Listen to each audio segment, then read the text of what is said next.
opposition would be voiced if no-fly zones were sought to be imposed through the Security Council resolution invoking Article 42, namely military measures.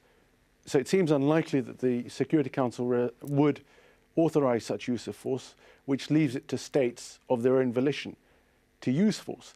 The logistical difficulties of establishing, patrolling Libyan skies, as vast as they are, having access to airstrips the UK has in Cyprus at Akrotiri. The US is positioning its aircraft carriers in the Mediterranean. That might enable the aircraft to patrol the skies. But fundamentally, the questions are, what will this achieve? Will it be counterproductive? Are there other ways of going about this? And we can see that the killing is taking place. Artillery bombardment is being used. You have ground troops who are carrying out offensives, however weak and enfeebled they may be. And there's the potential to use helicopters and evade detection on radar, carry out missions, and thus render the no-fly zone impotent. And the last thing that the international community wants to do is to impose a requirement that may have questionable legality and see it being violated. The situation in Iraq was very different. In Iraq, what the international community was seeking to do was to ensure that an already enfeebled, weakened military capability on the part of the Iraqis after the first Gulf War wasn't used to carry out atrocities against the Kurds in the north and the Shias in the south in a fairly effective manner.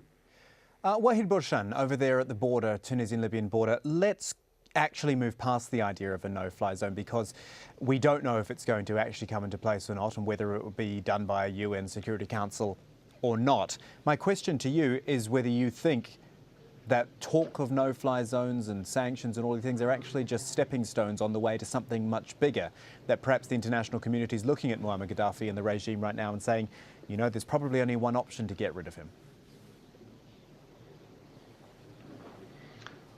Well, I think we need to be very, very careful of that. I mean, you mentioned earlier, it is about the Libyan people. The Libyan people have already decided to look beyond this gentleman, and they are looking for the future. They want to develop a modern society, a modern country, and I think they are looking for the day where they hopefully can do this as seamlessly as possible, or as easy as possible. I'm not sure that's available to them at this point. So looking from that perspective, I think if they and they feel that they're capable of doing so, what you need to look for is ways to assist them and empower them, give them the confidence. I don't know, I'm not a military man, but maybe give them some intelligence and you know, to be careful of certain situations and so on and so forth. That kind of I don't know if you could call it a positive support, if you will. I think that probably be much more conducive to them.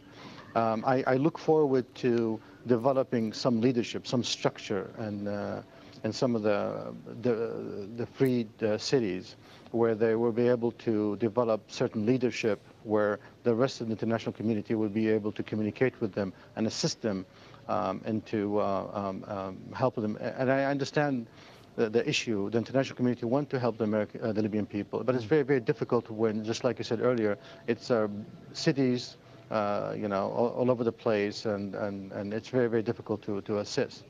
But we need to kind of think out of the box. We need to think what's best for the Libyan people. I hope the international community, and I think this is the biggest fear, the Arab countries, they all have tasted what the international community have done to them in terms of Iraq and so on.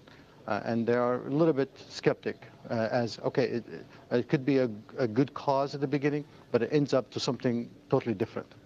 It warped itself to you know, scenarios that at this point we don't see. And that's the biggest fear.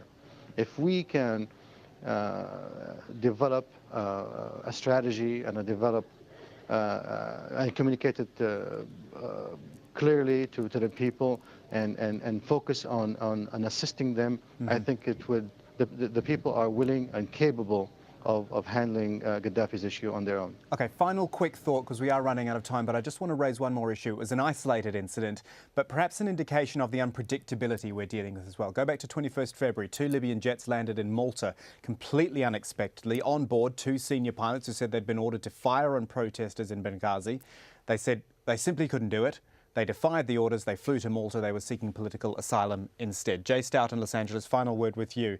That just shows that we are dealing with something very unpredictable here, not just Gaddafi, but whether his Air Force wants to actually follow him or not. It goes back to the central point, can this idea be effective or not, this no-fly zone, when you're dealing with potential incidents like that?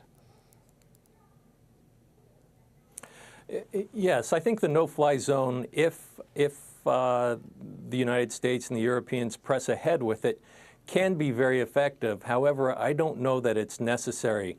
Those 2 pilots who defected, again, are very indicative of a fractured Air Force. No one wants to kill their own people, and I think those 2 pilots are indicative of that. And I think this might be something best left to the Libyan people for the time being. Gentlemen, we've covered a lot of ground, a lot of different topics, but it's a very interesting one as well, and I'm glad to have all of your viewpoints there. Jay Stout, who was in Los Angeles, he's a former US fighter pilot. We've had Wahid Borshan as well, a Libyan political analyst, and Khawa Qureshi, who is an international law specialist, giving us all the angles on this idea of a no-fly zone over Libya. Gentlemen, thank you. And thank you, our viewers, for joining us for Inside Story. As ever, we welcome comments and suggestions. You can hop on the email if you like. InsideStory@AlJazeera.net is where to send your suggestions. I'm Kamal Santa Marie from the whole team. Goodbye for now.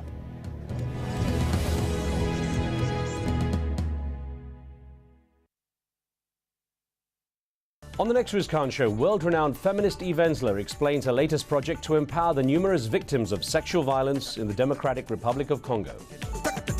Riz Khan, at this time on Al Jazeera. What Gaddafi has done, he dismantled or destroyed the system in the country. As chaos and violence sweep across Libya, they're living through fear, they're living through a nightmare. They're using ammunition, live ammunition.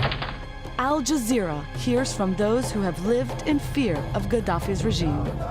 We don't want him to leave. We want to arrest him. 42 years is too much. Libya, a state of terror. At this time on Al Jazeera.